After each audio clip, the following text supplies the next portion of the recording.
Hello friends, welcome to the Exams Made Simple. So we are back with the PIB and AIR news for 10th March 2019.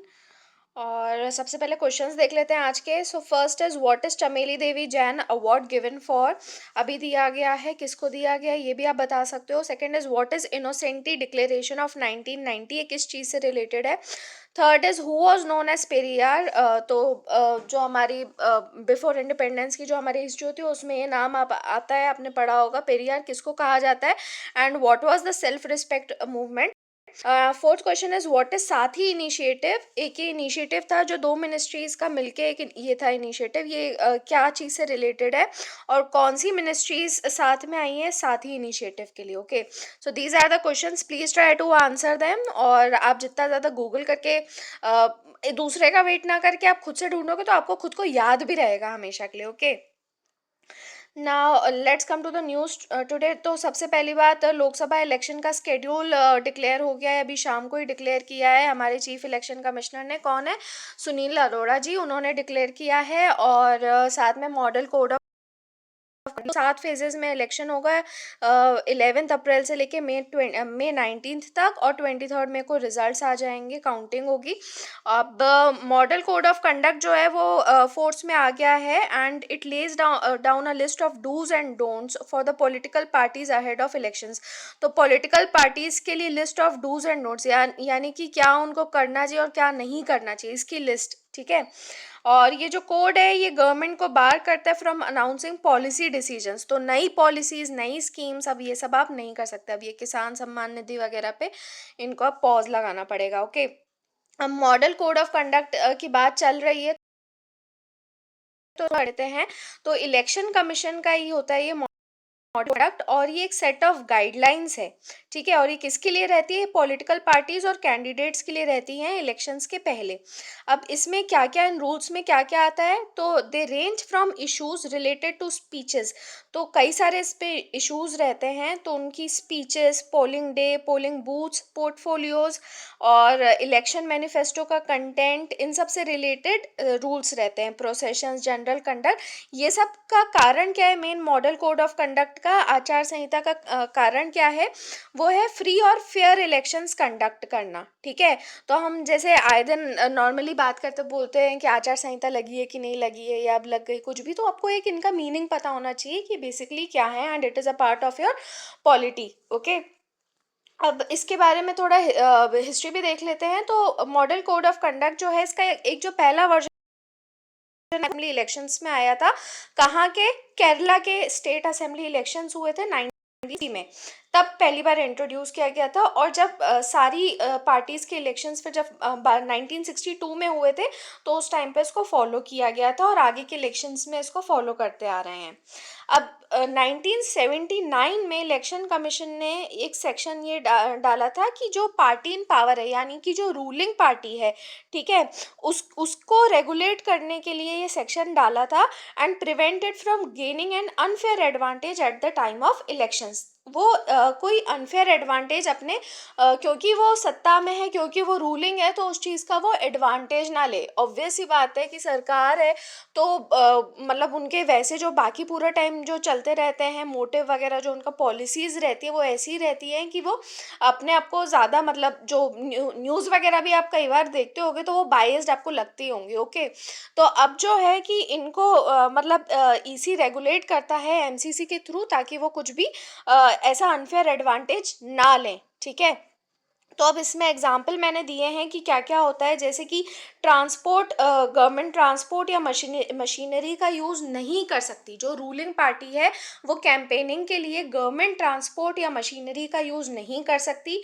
उसी तरीके से public places, जैसे अगर आपको कोई campaigning करनी है या फिर फैसिलिटीज़ जैसे कि हेलीपैड्स का यूज़ करना है, तो जिन टर्म्स और कंडीशंस पे रूलिंग पार्टी खुद यूज़ कर रही है उन्हीं टर्म्स एंड कंडीशंस पे उसको अपोजिशन पार्टीज को भी प्रोवाइड करवाना चाहिए. ओके, उसके अलावा पब्लिक एक्सचेकर की कॉस्ट, यानी कि जो पब्लिक का जो पैसा आता है गवर्नमेंट के पास in the form of taxes and all, उनके कॉस्ट पे आप एडवर्टाइजमेंट नहीं इशू कर सकते न्यूज़पेपर्स में. और इसके अलावा आप जो एडहॉक अपॉइंटमेंट्स होते हैं, आप नई नई नियुक्तियां ऐसे ही अभी चालू कर दो, वो आप अब नहीं कर सकते जब से मॉडल कोड ऑफ कंडक्ट लग जाता है. उसके अलावा भी कुछ प्रोविजंस है, जैसे प्लेसेस ऑफ वर्शिप हो गई, मंदिर हो गए, मस्जिद हो गए, वहाँ पे आप इलेक्शन प्रोपागेंडा नहीं कर सकते। वही है कि कास्ट कम्युनिज्म और इन सबको ताकि बढ़ावा ना मिले। और ब्राइबिंग, वही रिश्वतखोरी और इंटिमिडेटिंग, इनपर्सोनेशन ऑफ वोटर्स, मतलब उनको डराना धमकाना, ये सब बिल्कुल अलाउड नहीं है। फिर holding public meetings during the 48 hour period before the hour fixed of the closing of the poll is also prohibited. ये जो 48 घंटे का पीरियड है, इसको इलेक्शन साइलेंस कहते हैं। ये याद रखना कि ये 48 घंटे का पीरियड कब होता है, जब पोलिंग बंद होने वाली है। यानी कि मान लीजिए कि पोलिंग डेट जो लास्ट है 19th में, उसके शाम के 5 बजे तक का टाइम है कि पोलिंग शाम को 5 बजे बंद होगी। तो वो शाम के 5 बजे से 48 घंटे पीछे देखा जाएगा। उन पिछले 48 घंटे में आप कोई भी पब्लिक मीटिंग नहीं कर सकते हो। ठीक है, याद रखना, इसको इलेक्शन साइलेंस कहते हैं। ओके। अब एमसीसी फोर्स में कब आता है, तो जैसे ही इलेक्शन का स्केड्यूल अनाउंस होता है, जैसे आज शाम को अनाउंस हुआ, तो आज शाम से ही मॉडल कोड ऑफ कंडक्ट लग गया है until the date that the results are out. तो अब मॉडल कोड ऑफ कंडक्ट कब तक वैलिड रहेगा, 23 मई को, जब तक अब रिजल्ट्स नहीं आ जाते तब तक ये आचार संहिता लगी रहेगी। ओके। अच्छा, एक और इम्पॉर्टेंट पॉइंट, ये जो एमसीसी है ये कैसे आया है, तो it was the result of a consensus among major political parties. आपस में जो पॉलिटिकल पार्टीज का एक समझौते से मॉडल कोड ऑफ कंडक्ट जो आज का है उस पे हम आए हैं। तो चेंजेस भी अगर होंगे तो उनके अनुसार ही होंगे, या फिर ईसी की गाइडलाइंस, इलेक्शन कमीशन की गाइडलाइंस के अनुसार। तो ये याद रखना, इसको कोई भी स्टैट्यूटरी बैकिंग नहीं है।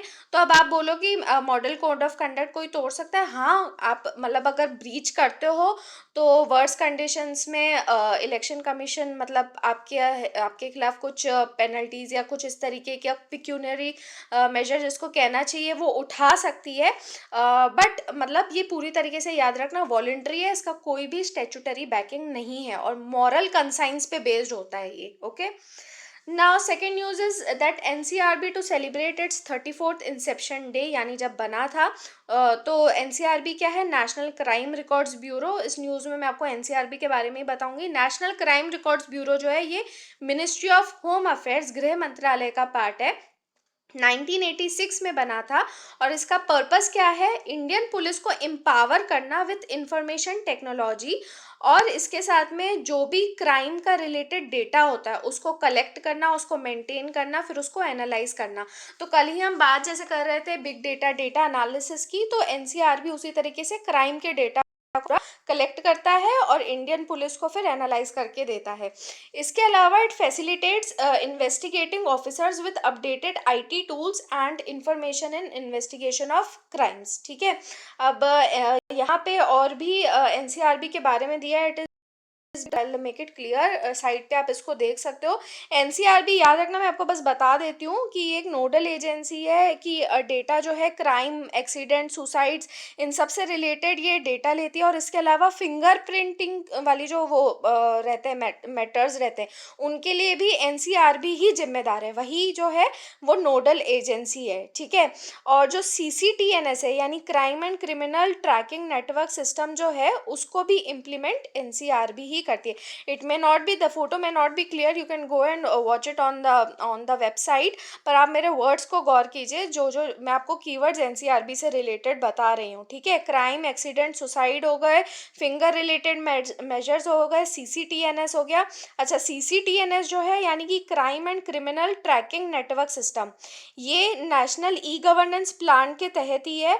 और इसका जो काम है वो यही है कि कॉम्प्रिहेंसिव और एक इंटीग्रेटेड सिस्टम तैयार करना, ताकि जो पुलिसिंग है उसको मतलब वो इफेक्टिव रहे। ठीक है। जो क्राइम है और जो क्रिमिनल्स है उनकी प्रॉपर ट्रैकिंग वगैरह करके इसमें इसको मतलब पुलिसिंग को इफेक्टिव बनाया जाता है। ठीक है। अब एनसीआरबी का एक और काम रहता है, वो होता है ट्रेनिंग इम्पार्ट करना आईटी और फिंगरप्रिंट साइंस में। ठीक है। तो जैसे साइबर क्राइम इन्वेस्टिगेशन हो गया, डिजिटल फोरेंसिक्स हो गया, ठीक है, और फिंगरप्रिंट साइंस हो गई, इन सब में ये ट्रेनिंग भी देता है एनसीआरबी। ठीक है। तो इंडियन पुलिस ऑफिसर्स को भी देता है और फॉरेन पुलिस ऑफिसर्स को भी देता है। I hope everything is clear about NCRB. अब काशी विश्वनाथ कॉरिडोर का फाउंडेशन ले किया गया है, तो ये काशी विश्वनाथ का मंदिर ही है। पहले इसके बारे में बता दूं, ये बहुत फेमस हिंदू मंदिर है और लॉर्ड शिवा को डेडिकेटेड है। कहाँ पर है? वाराणसी में आता है, उत्तर प्रदेश में। काशी दूसरा नाम है वाराणसी का ही, ठीक है, ओल्डर नेम ऑफ वाराणसी। और गंगा नदी के अगर आप देखो तो वो उसकी वेस्ट बैंक पे आता है, ठीक है। And one more thing that it is one of the 12 ज्योतिर्लिंग, जो 12 ज्योतिर्लिंग है उनमें से एक है। ज्योतिर्लिंग क्या है? They are the holiest of Shiva temples, ठीक है। उनको मतलब सबसे ज़्यादा जितने भी शिव मंदिर हैं उनमें पवित्र माना जाता है, तो Kashi Vishwanath is also one of them. और यहाँ के जो मेन डीटी हैं उनको विश्वनाथ या विश्वेश्वर भी कहते हैं, that means the ruler of the universe. और वाराणसी का मैंने आपको नाम बताया कि उसको पहले काशी कहा जाता था, इसलिए इस मंदिर का नाम काशी विश्वनाथ पड़ा है, ओके। अब इस प्रोजेक्ट के बारे में, तो ये पूरा जो होली श्राइन उसके आसपास के एरियाज हैं उनका पूरा मेकओवर करने के लिए है।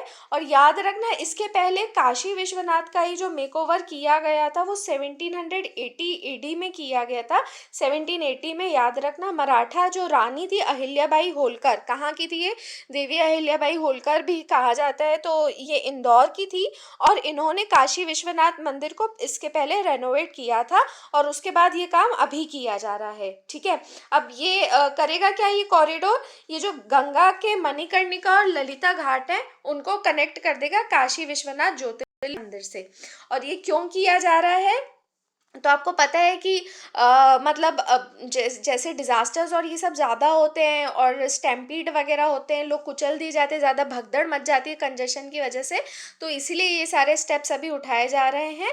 तो इससे कंजेशन भी रिलीज़ होगा और दूसरी फैसिलिटीज़ जैसे साफ सफाई वाले और थोड़े वाइडर रोड्स, फिर बेटर स्ट्रीट लाइट्स और क्लीन ड्रिंकिंग वाटर, ये सब भी यहाँ पे प्रोवाइड किया जाएगा। और इसको और ज़्यादा अट्रैक्टिव बनाने के लिए, खासकर जो फॉरेनर्स वगैरह आते हैं उनके लिए, तो मतलब इस कॉरिडोर के अलोंग ही म्यूज़ियम भी बनाया जा रहा है जहाँ पे वाराणसी की पूरी एंशंट हिस्ट्री, उसका इतिहास, उसकी संस्कृति पूरी दिखाई जाएगी, कल्चर दिखाया जाएगा। फिर यहाँ पे नई यज्ञशाला और लॉजिंग्स भी बनाई जा रही हैं और एक फूड स्ट्रीट भी बनाई जा रही है जहाँ पे बनारसी और अवधी डिशेस भी आपको मतलब टूरिस्ट और पिलग्रिम्स उसका मज़ा ले सकते हैं। तो अगर आप वहाँ पे कभी जाएं तो जाइएगा, आपको कॉरिडोर में काफ़ी ज़्यादा नया स्टेट ऑफ द आर्ट जिसको कहना चाहिए पूरा स्ट्रक्चर देखने को मिलेगा। Now Nari Shakti awards, I have already asked the questions we have discussed. और हिंदू जो एनालिसिस आता है उसमें भी ये सवाल आपसे पूछा जा चुका है। और नारी शक्ति अवार्ड्स के बारे में ज़रा सा और बता देते हैं कि इसका पहले जो नाम था वो था स्त्री शक्ति अवार्ड्स और इसको गवर्नमेंट ऑफ इंडिया ने 1991 में बनाया था, ठीक है। 1991 में बनाए थे, स्त्री शक्ति अवार्ड्स थे। और ये करते क्या है? They provide an opportunity to understand the contribution of women in the building of society and nation, ठीक है। Ministry of women child and development देती है ये अवार्ड्स। तो विमेन का क्या कॉन्ट्रीब्यूशन रहा है सोसाइटी और नेशन में उसको समझा जाता है।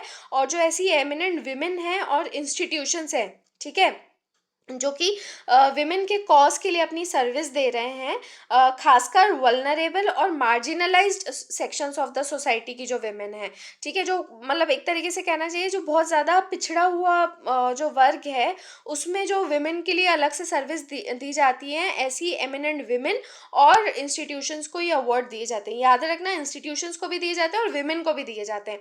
तो इस बार जो है ये मतलब कई कई लोगों को ये अवार्ड्स दिए जाते हैं। तो इस बार एक दिया गया है one stop centre of Lucknow को, ठीक है। तो वन स्टॉप सेंटर जो है वैसे वो स्टैब्लिश किया गया था वही ministry of women and child development द्वारा। और ये काय के लिए है? जो भी वायलेंस इफेक्टेड विमेन रहती हैं in all districts of the country उनके लिए ये बनाए गए हैं वन स्टॉप सेंटर, ठीक है। वन स्टॉप का मतलब ये एक ही स्टॉप हर चीज़ के लिए जो भी वायलेंस इफेक्टेड विमेन है। तो यहाँ पे 24/7 इंटीग्रेटेड सर्विस है to women affected by the violence. तो यहाँ पे उनको पूरी हैंड होल्डिंग कराई जाती है, यानी कि जैसे जो मतलब खासकर इनोसेंट और इग्नोरेंट टाइप की विमेन आती हैं जो मतलब ये सब की शिकार होती हैं वायलेंस की, तो उनके लिए जैसे एफआईआर दर्ज करना, फिर उनको लीगल एड यानी मतलब क्या प्रोविजंस है आपके लिए लॉ में वो सब बताना, मेडिकल एड देना अगर घाव वगैरह हैं, फिर साइको सोशल काउंसलिंग, ऑब्वियस ही बात है कि दिमाग पे भी बहुत ज़्यादा असर पड़ता है इन सब चीज़ों का। और जो मतलब वही होता है कि मनोस्थिति भी बहुत ज़्यादा गड़बड़ा जाती है, तो उसके लिए काउंसलिंग देना। और इसके अलावा 5 दिन तक का टेम्परेरी शेल्टर भी दिया जाता है इन वन स्टॉप सेंटर्स पे। तो लखनऊ के वन स्टॉप सेंटर को इस बार नारी शक्ति पुरस्कार दिया गया है। Okay, so that was all about the news from today and I hope you like the video. Please हमारे वीडियोस को लाइक कीजिए, सब्सक्राइब कीजिए और अपने फीडबैक दीजिए। आई होप आज आपको आवाज़ की प्रॉब्लम नहीं आई होगी, अगर आए तो बता दीजिएगा। And have a nice day friends.